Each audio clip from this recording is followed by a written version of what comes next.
தொடங்குகிறது. இந்த ஸ்லோகத்தை கேளுங்கள். இந்த ஸ்லோகத்தை கேட்ட தாய்மார்களுக்கு உங்கள் பிள்ளைகள்லாம் அப்படி பெருமையும் பெருமதிப்பையும் உங்களுக்கு சேர்த்து கொடுப்பார்கள். அதனால மந்திரம் மாதிரி ஸ்லோகத்தை சொல்றேன்.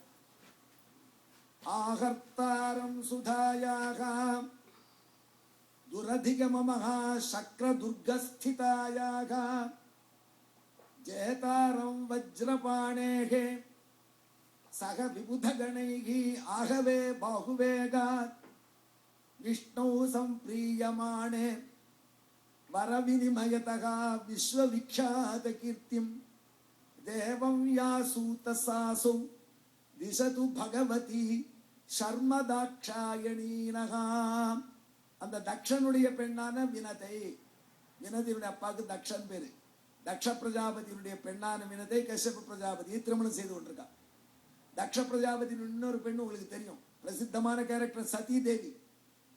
சதி தேவி பார்வதியின் முன்பிறவிலே சதியாக இருந்தால் அவள் தக்ஷனுக்கு பெண்ணாக பிறந்தாள். அந்த வரலாறு தக்ஷ யஜ்ஞம் தெரியும் உங்களுக்கு. அந்த தக்ஷ பிரஜாபதியின் பெண்களிலே வினதை ஒருத்தி, சதி தேவியுடைய சிஸ்டர். அப்பேற்பட்ட வினதை தாக்ஷாயினி சர்மதாட்சாயணினா, அந்த வினதை நமக்கு மங்களத்தை தரட்டும் என்று நாராயணன் இல்லாமல், நாராயணன் அடியார்கள் இல்லாமல் தனியான ஒரு கேரக்டருக்கு இந்த பெருமை கொடுத்து சுவாமி தேசிகன் பாடுகிற ஒரே கேரக்டர் இதுதான். அந்த கருட பகவானை ஈன்றெடுத்த தாக்ஷாயினி ஆகிற வினதை நமக்கு மங்களங்களை தரட்டும். அந்த மாதிரி தாய் யார்ப்பா சுவாமி? அமிர்தத்தை தேவலோகத்திற்கு கொண்டு வந்த பிள்ளையை ஈன்றெடுத்தாள். அமிர்தம் சும்மாவா? சும்மா கடலை போய் சாமான் வாங்கிற கேஸ் இல்ல சுவாமி. இது ஜெயிக்க முடியாத இந்திரனுடைய மாயைகளுக்கு உட்பட்டு இருந்தக்கூடிய சக்கர சுழல்ல இருந்த அமிர்தத்தை கொண்டு வந்த கருட வீரானை ஈன்றெடுத்த தாய். அது மட்டுமா, அந்த அமிர்தத்தை கொண்டு வர போனப்ப இத்தனை நாளை கருணாகரன் சொன்ன கதைப்படி 33 கோடி தேவர்களையும் தன்னுடைய பாகுபலத்தின ஆயுதம் கிடையாது, தன்னுடைய பாகுபலத்துல கை வலிமையினால ஜெயித்த திருவடியான கருட பகவானை ஈன்றெடுத்தாள். இதெல்லாம் கூட அதிசயம் இல்லை. அவருடைய வீரியத்தையும் சௌரியத்தையும் திரளையும் பார்த்து சந்தோஷப்பட்ட பரந்தாமன் உனக்கு வரம் தரேன்னு கேட்ட பொழுது தேங்க்யூ, நான் உனக்கு வரம் தரேன்னு திருப்பி கொடுத்த ஒரே கேரக்டர்.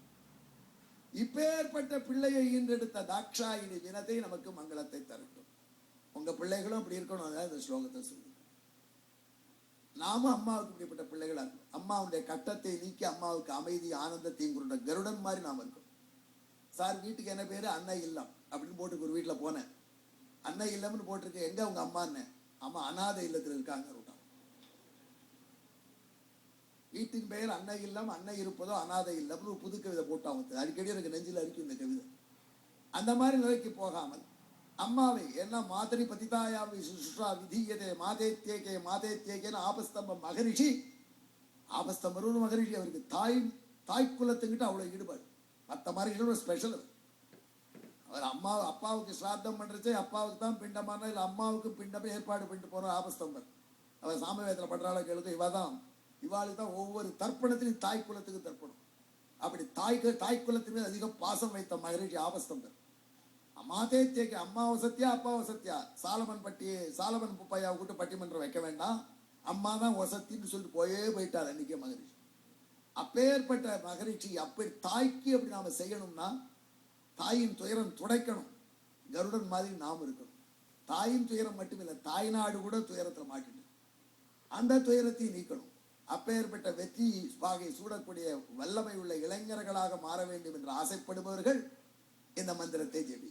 ஆகர்த்தாரம் சுதாயா துரதிகம மகாசக்ர துர்கஸ்திதாயாக ஜேதாரம் வஜ்ரபாகோகோ சக விபுத கணேராகவே பாகுவேகாத் விஷ்ணு சம்பிரீயமானே வரவினிமயதோ விஸ்வவிக்ஷாத கீர்த்திம் தேவம் யாசூதசாசு திசது பகவதி சர்ம தாக்ஷாயணீனகா. அன்பர்களே, இந்த கதையில எத்தனை மெசேஜ்?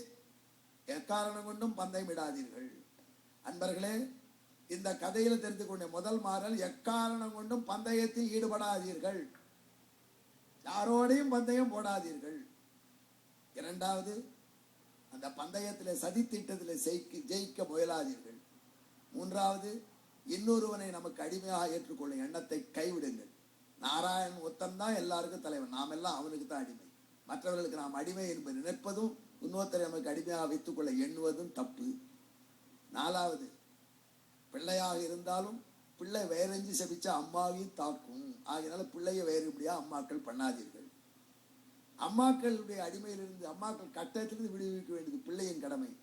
அதை செய்ய வேண்டிய தன்மை வேண்டும் என்று கருடன் போல இருக்கக்கூடிய பிள்ளை அமைய வேண்டும். அப்படி கருடனுக்கு அவ்வளவு வரல் பவர் வருவதற்கு காரணமாறு தேவேந்திரனுடைய மமத அகந்த.